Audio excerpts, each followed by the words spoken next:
Salut, c'est Trado, je suis content de vous retrouver pour la mise à jour de l'analyse technique de l'or et de l'argent libellé en euros et en dollars. On va commencer comme il se doit par les nouvelles qui ont émaillé l'actualité des métaux précieux. Alors, première des choses, les rencontres au coffre ont commencé, c'est-à-dire que ce rendez-vous incontournable pour prendre le pouls du marché de l'or et également de manière générale, prendre le pouls de ce qui pourrait se passer cette année et qui pourrait influencer l'or. Eh bien, tout cela a commencé, c'était avant-hier et les rencontres vont se poursuivre tous les jours. J'interviendrai avec ma vidéo de prospective pour l'or et pour l'argent et également pour expliciter une de mes méthodes qui est celle que j'applique, que vous connaissez déjà, avec le bilan de cette stratégie appliquée en cette année tourmentée. Ça sera le 27 novembre.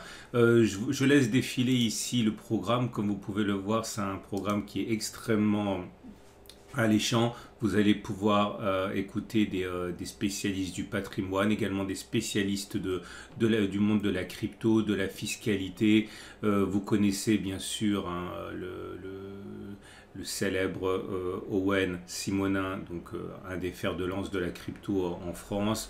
Bon, beaucoup de choses à écouter. Donc les inscriptions se font directement sur le site docoffre.com, c'est gratuit, il s'agit simplement de venir récupérer votre lien pour écouter tout cela. Deuxième actualité qui pourrait vous intéresser, c'est celle qui explique en fait la décrue de l'or depuis 3 jours en fait, alors que tout semblait extrêmement bien parti. Et bien l'or et l'argent d'ailleurs dans son sillage se sont affaissés de manière significative. Regardez, c'était là, on a perdu en l'espace de 5 séances la bagatelle de 3% si ma mémoire est bonne, non plus en fait, maintenant on est à 5%. Et la raison est à chercher du côté de la nomination de Jérôme Powell, une fois de plus, à la tête de la Fed, donc quelque chose de conjoncturel.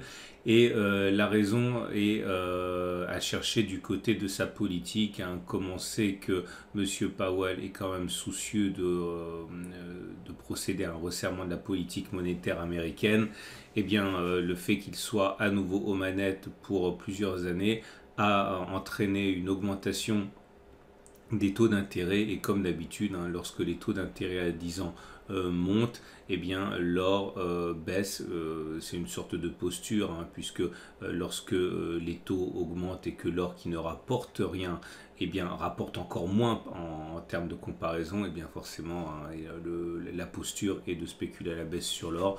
Bon, c'est pas la première fois que ça arrive, mais encore une fois, ce sont des choses qui s'expliquent assez facilement.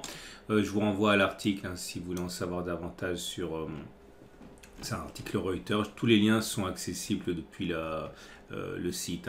Et dernier article, c'est un article qui nous vient de la maison de Aberdeen, qui est un fonds de gestion écossais, et il est complètement favorable à l'or et il explicite les raisons pour ses clients, les 3 raisons pour lesquelles l'or est actuellement un actif à détenir.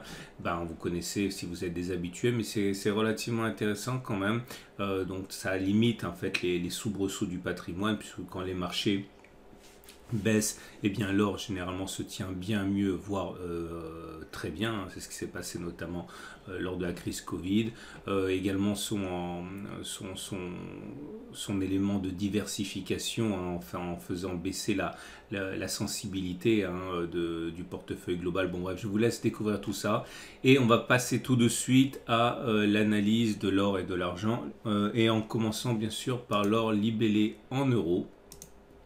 Et comme vous pouvez le voir, l'or libellé en euros a souffert, même si l'attaque est consécutive au taux à 10 ans américain. Il faut savoir que là aussi, ça ne joue pas, même si ça devrait jouer, mais le fait que ce soit en euros ne joue pas.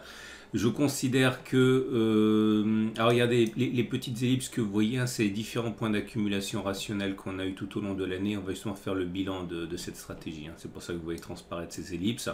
Alors, la prochaine zone d'accumulation pour l'or libellé en euros, pour moi, elle est là. C'est un retour sur 1560-1567. C'est sur cette zone qu'on est susceptible d'avoir une réaction. On remarque que la tendance n'est absolument pas remise en cause par l'évolution des 3 derniers jours, puisque on est toujours au-dessus de la M50 qui monte, au-dessus de la M200 qui monte, donc la tendance de long terme et la tendance immédiate sont haussières. Mais en tout cas, pas d'achat pour moi sur les niveaux actuels, pas d'achat en fait avant 1560, 1567 euros. Juste parce que j'ai oublié, je le remets, attention, la tendance immédiate du coup est devenue baissière puisqu'on est au-dessus de la M7 qui descend. Par contre, la tendance générale est toujours haussière car on est soutenu par la M20 qui monte. On regarde l'or, mais cette fois-ci libellé en dollars.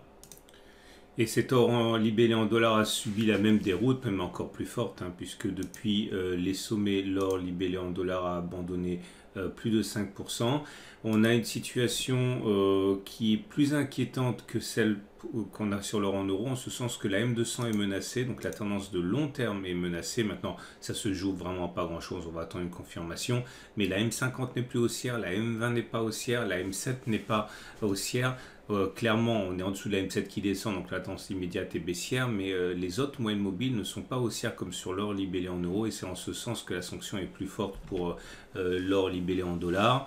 On remarque également que le support qui était à 1834-1830 dollars, qui a pu faire l'objet d'une accumulation rationnelle, petite quantité par petite quantité, a volé en éclats sous l'impulsion de la baisse.